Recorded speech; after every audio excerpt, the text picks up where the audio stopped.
सबसे प्रमुख व्यक्ति ये बोलकर आया है, विदेश में नेशनल कांग्रेस में ये बोलकर आया है कि भैया प्लास्टिक सर्जरी हुई थी एक जमाने में।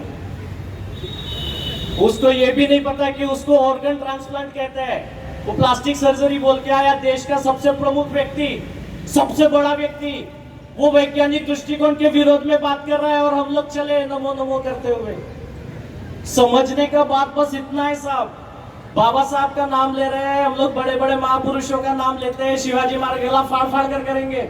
ये सब करते समय पे एक चीज अपने जहन में ये जरूर रखिएगा कि भाई उनके विचार जीवित है, साबुत है और उसमें मेरा कंट्रीब्यूशन है। अगर ये नहीं है तो बाबा साहब का नाम था, है, ताउम्र रहेगा। आपके मेरे चिल्लाने से कुछ नहीं होना है, वो जस का तस है, हमेशा रहेगा।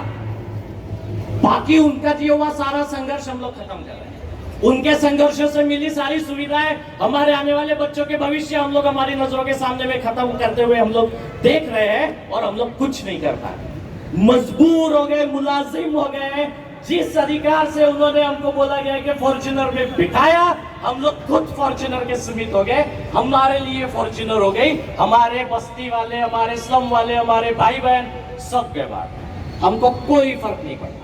मैं सरकारी नौकरी पे हूँ, मेरा बच्चा प्राइवेट स्कूल में पढ़ेगा, मेरा बच्चा विदेश में जाकर पढ़ेगा, अच्छी नौकरी करेगा और वो अपना भविष्य बनाएगा, अपने परिवार का भविष्य बढ़ाएगा। मेरे बाजू वाले लड़के के पास में प्राइमरी स्कूल में जाने के लिए पैसा नहीं है, मुझे फर्क नहीं पड़ता। ये बाबा साहब के विचार है। इस तरह से हम लोग बात करेंगे। कर्मवीर भाऊराव पाटिल का बोले आज जन्म दिवस है। कर्मवीर भाऊराव पाटिल ने अपनी बड़ी बड़ी वो किर्लोस्कर में काम करते थे, आप जानते होंगे। नौकरी छोड़कर सरकारी संस्थाएं मतलब शिक्षण संस्थाओं को बढ़ावा देने के लिए हॉस्टल्स खोले, जातिगत हॉस्टल्स खोले, ताकि किसी भी प्रकार का एक्सप्लॉयटेशन या डिफरेंशिएशन ना हो। हम जब इनका बात करते हैं ना साहब, तो हमारे रोंगटे खड़े होते हैं कि उनके संघर्षों के सामने में हम लोग उनकी प्रतिमा के सामने में क्या दिखाना चाह रहे हैं। हम लोग बाबा साहब के सामने में नीला झंडा लहरा है, जोर जोर से बाबा साहब एक साहब चिल्ला भी रहे हैं। और वहीं पर हम लोगों को दिख रहा है कि उनके बनाए हुए संविधान को, उनके दिए हुए लोकतंत्र के मूल्यों को हमारे सामने में खत्म किया जा रहा है। हमको फर्क नहीं पड़ रहा। जब हम लोगों के सामने में, आप लोगों ने इंस्टीट्यूशनल मर्डर्स के बारे में सुना होगा, आप लोगों ने वेमुला सुना है, आप लोगों ने सोलंकी सुना है, आप लोगों ने पायल तड़वी सुना है। इन सब लोगों के मर्डर के जिम्मेदार आप, मैं, हम सब है, क्योंकि हम लोगों ने ऐसा होने दिया और ऐसा होने के बाद उस पर निकलने वाला रिवोल्ट नहीं हुआ। हम लोग हमेशा बोलते हैं, 2 मिनट में अपनी बात रख के खत्म करता हूँ। हम लोगों ने अभी देखा कि दीक्षा भूमि पे पार्किंग बनाई जानी थी, सारे के सारे लोग गए हमला लेके, सब लोगों ने विरोध किया, पार्किंग बंद हुई, गड्ढे बुझाने शुरू हो गए। ये आपके संघर्षों की वजह से हुआ, लेकिन इस पर फक्र करने का जरूरत नहीं है, क्योंकि वो भौतिक वस्तु थी। आपके जो आप संगठित होते हो, जो रिवोल्यूशनरी चीज वहां पर दुनिया की सबसे बड़ी हुई, उसका काउंटर रिवोल्यूशन करने के लिए पार्किंग का बात हुआ। आप लोगों ने विरोध किया, वो खत्म हो गया, अब वहां पर नहीं होगा। ये आप लोगों की जीत है, लेकिन फक्र मत करिए, क्योंकि उनका विचार था कि हम लोग ये कर सकते हैं और उन्होंने करने का पूरा दमखम दिखाया। ये हम लोगों का हार है कि वो हम लोगों से डरते नहीं है। हम लोगों होते हुए भी उन्होंने वो विचार किया, लेकिन अभी यहाँ पर ये गोवारी गोंड समाज का आमरण उपोषण चल रहा है। यहाँ पर आए दिन हर समाज के लोग अपनी अपनी मांगों को लेकर आमरण उपोषण करते हैं। उनकी भी एक जस्टिफाइड डिमांड होती है, हम लोग कभी वहाँ खड़े नहीं होते।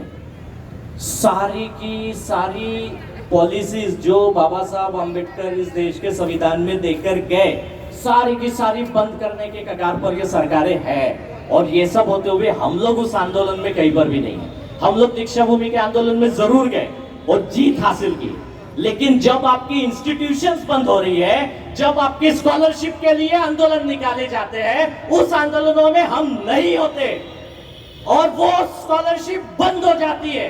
पार्टी की सारी ट्रेनिंग्स बंद हो गई।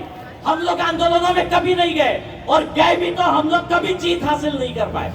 दीक्षा भूमि का जीत आपने हासिल किया, रिलीजियस था, हमको लगा हमारी भावनाओं से है, हमारी अस्मिता से जुड़ा हुआ है। ये चीज आपकी जिंदगी से, आपके भविष्य से जुड़ी हुई है।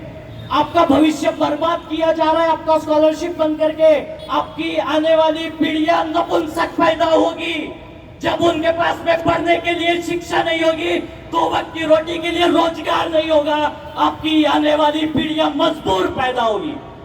इस देश की आजादी से पहले, इस देश में संविधान लागू होने से पहले जिस तरह हम पैदा होते थे ना, जानवरों की तरह पैदा हो जाएंगे, मर जाएंगे किसी तरह, माँ बाप संघर्ष करेंगे, दो वक्त की रोटी की व्यवस्था करेंगे, हम लोग खा लेंगे, जी लेंगे, मर जाएंगे। आने वाली पीढ़ियां इस तरह से पैदा होगी। क्या ये बाबा साहब का सपना है? क्या ये बाबा साहब का भारत है? ऐसा भारत आप लोग देखना चाह रहे हैं? यही हम लोग बाबा साहब को बताना चाह रहे हैं कि बाबा तेरी जय जयकार, तेरी सारी पॉलिसीज खत्म हो रही है, फर्क नहीं पड़ता, तेरी जय जयकार। ये बताओगे आप? बाबा का नाम दुनिया भर में है साहब, ताउम्र रहने वाला है। हर एक चीज जो संविधान में लिखी है वो आपके मेरे अधिकार से जुड़ी हुई है। आपका मेरा अधिकार खुले तौर पर खत्म किया जा रहा है और हम लोग आंदोलन में कहीं नहीं है।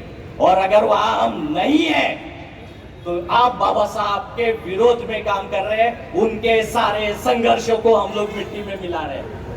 अगर वाकई में बाबा साहब का नाम लेना चाहते हैं तो फक्र से लीजिए, फक्र से जय भीम बोलिए, जोर से बोलिए, गला फाड़ कर बोलिए।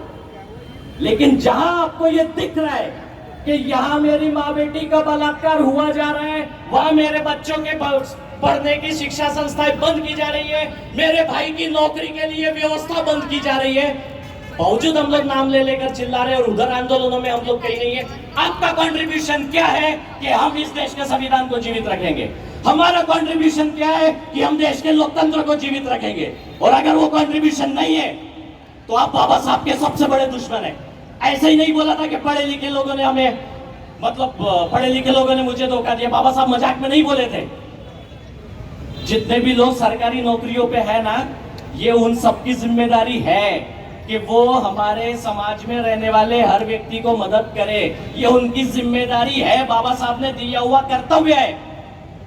हम लोगों ने जब हमारे जस्टिस साहब बने थे ना, उन्होंने जब शपथ ली सुप्रीम कोर्ट के जस्टिस बनने की, हम लोगों ने बहुत उनको सर पे लिया, बहुत नाचे। अरे शेड्यूल कास्ट का आदमी सुप्रीम कोर्ट का जज बन गया। उसी ने बताया SC ST में क्रीमी लागू करे, लेकर नाचे उन्हें सर पे। बताइए आप, सुप्रीम कोर्ट में बाबा साहब अम्बेडकर का प्रतिमा लगाया गया, हमने बहुत वाही वाही की, हम ही लोग थे। सोशल मीडिया पे, बाकी जगह पर, हर जगह पर वाही वाही की, सर पे लेकर नाचे उन लोगों को। उसी मूर्ति के सामने में बाबा साहब के संविधान का सबसे बड़ा विरोध उन्होंने SC ST क्लासिफिकेशन लाके किया। अब नाचेंगे उनको सर पे लेके। बड़े बड़े लोग बड़े बड़े ओहदे पर गए, खुद का घर परिवार बहुत अच्छे से संभाल रहे हैं। कोई बैंक का MD बन रहा है, कोई ED बन रहा है, कोई अलग अलग संस्थानों में GM बन रहे हैं, और हम लोग उनको सर पे लेकर नाचते हैं। अरे हमारे समाज का आदमी इतने बड़े पद पर है। लेकिन उसका समाज को फायदा क्या है? वो लाइबिलिटी है हमारा, हमारे लिए वो लाइबिलिटी है, समाज पर बोझ है। ऐसा हर व्यक्ति जो बड़े बड़े ओहदों पर गया और समाज के लिए काम नहीं कर रहा है, अगर वो कंट्रीब्यूशन नहीं देता है आप लोगों के उत्थान में, अगर वो कंट्रीब्यूशन नहीं देता है आप लोगों को मदद करने में, हर वो व्यक्ति के पिछवाड़े पर लात मारिए। आपकी वजह से जो संघर्ष रमाई ने किया, जो संघर्ष बाबा साहब ने किया, फुले ने किया, उन संघर्षों की वजह से वो पढ़ा, उन संघर्षों की वजह से, आरक्षण की वजह से नौकरी पर लगा, तब जाके बड़ा बना। वो बड़ा बना क्योंकि आप लोगों ने सहा, आपके पुरखों ने सहा, आपके पुरखों ने पिछवाड़े पर डंडे खाए, गालियां खाई, पानी पीने को नहीं मिलता था, ये सब उन्होंने सहा। तब जाके आरक्षण मिला, तब जाके इन लोगों को शिक्षा की सुविधा मिली, तब जाके ये लोग बड़े बने। और अब अगर ये बताते होंगे कि मैं बड़ा बन गया, मेरा घर परिवार और मैं, तो इनको लात मारिए, इनको सर पे मत बिठाइए साहब। हर उस व्यक्ति को सर पे उठाया जाता है जो बड़े ओहदे पर गया, कोई जरूरत नहीं है।